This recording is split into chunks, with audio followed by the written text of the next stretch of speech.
Selamat jumpa kembali di YouTube Lini Sehat.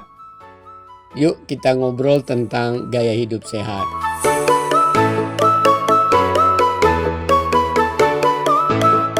Saya Prof. Hardin dari Gizi FEMA IPB University. Pada beberapa video yang lalu saya telah menjawab beberapa pertanyaan populer terkait dengan bagaimana diet. Sudah saya jawab yang pertama, kenapa orang yang diet ada yang susah BAB, buang air besar. Kemudian yang kedua, kenapa orang yang diet ada yang malah tambah gemuk.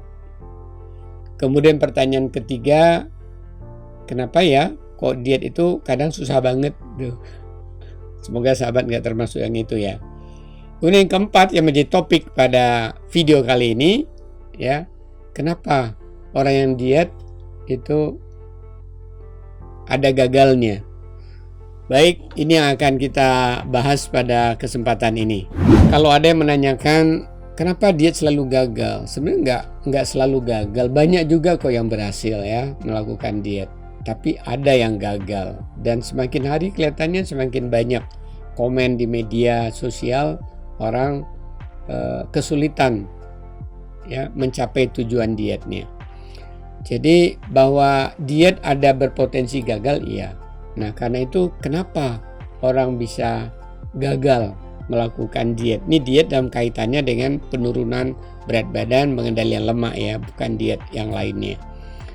Pertama, bisa jadi prinsip dietnya tadi belum benar. Pada video yang lalu saya sudah katakan salah satu prinsip diet yang benar untuk pengendalian berat badan adalah kalori defisit atau energi defisit. Artinya apa? Asupan energinya harus lebih rendah. Normalnya sekitar 250 sampai 500 kilokalori kecuali mengikuti very low calorie diet kan begitu. Itu prinsip yang perlu dicek gitu ya. Kalau prinsip pertama itu tidak terpenuhi, bisa jadi potensi gagal. Kemudian prinsip berikutnya bahwa makannya yang beragam, aman, kemudian juga mengatur waktu makannya. Dan selalu ada porsi minuman di sana, juga bukan minuman manis, Nah, faktor yang kedua kenapa kemungkinan bisa gagal adalah dietnya nggak cocok. Nggak cocok bisa jadi karena faktor karakteristik diri atau memang kombinasi susunan pengaturan makan minumnya tidak cocok pada diri yang melaksanakan diet tadi. Karena itu berarti harus cari diet yang lain yang lebih cocok. Ada orang cocok diet keto. Ada orang yang cocok low karbohidrat diet. Ada orang cocok high protein diet misalnya. Itu ada yang cocok, ada yang nggak cocok. Jadi bisa jadi alasan kedua tadi. Alasan ketiga bisa jadi motivasinya rendah. Ikut-ikutan, tidak sepenuh hati dilakukan. Kalau orang tadi semangat dengan motivasi tinggi, pasti dia merencanakan benar dan mengikuti benar apa anjuran dari seorang nutritionist atau dietitian untuk mencapai target demi target, hari demi hari, waktu demi waktu. Kemudian yang keempat, lagi-lagi kenapa bisa gagal diet, karena pikirannya tadi asal tidak makan jenis makanan tertentu pasti berat badannya turun drastis gitu Enggak juga kalau prinsip diet tadi tidak diikuti jadi kalau orang hanya sekedar ingin cepat hasil saja tanpa mempertimbangkan input dan prosesnya dalam melakukan diet, bisa potensinya gagal ada. Kemudian tidak konsisten dan tidak disiplin.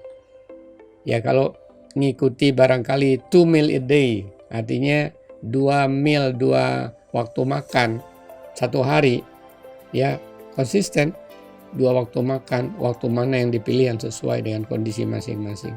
Kalau 3 meal a day, 3 meal sehari, ikuti 3 3 meal a day. Kalau 1 meal a day untuk kondisi tertentu, setelah berat badan turun kemudian nanti kembali lagi ke 2 meal atau 3 meal a day. Ya, jadi baik itu tadi karena prinsipnya nggak dipenuhi, dietnya tidak cocok, mungkin tidak sepenuh hati, bisa jadi ya tidak sabar karena ingin cepat hasil. Akhirnya banyak pelanggaran di dalam melaksanakan diet dari tata tertib berdietnya. Kemudian yang terakhir tadi ya nggak disiplin, nggak konsisten. Itulah video kita pada kali ini. Silakan teman-teman share, berbagi, itu tentunya untuk meningkatkan manfaat ya pengetahuan yang ada ini bagi teman-teman kita yang lain. Kalau teman-teman ingin mendapatkan informasi-informasi terkini, silahkan klik lonceng, dan tentunya saya mengucapkan terima kasih banget ya kalau udah subscribe kepada YouTube Lini Sehat ini. Sampai jumpa lagi dengan topik masih menjawab berbagai pertanyaan seputar bagaimana diet, pertanyaan-pertanyaan yang populer di media sosial. Sekian, terima kasih. Sampai jumpa.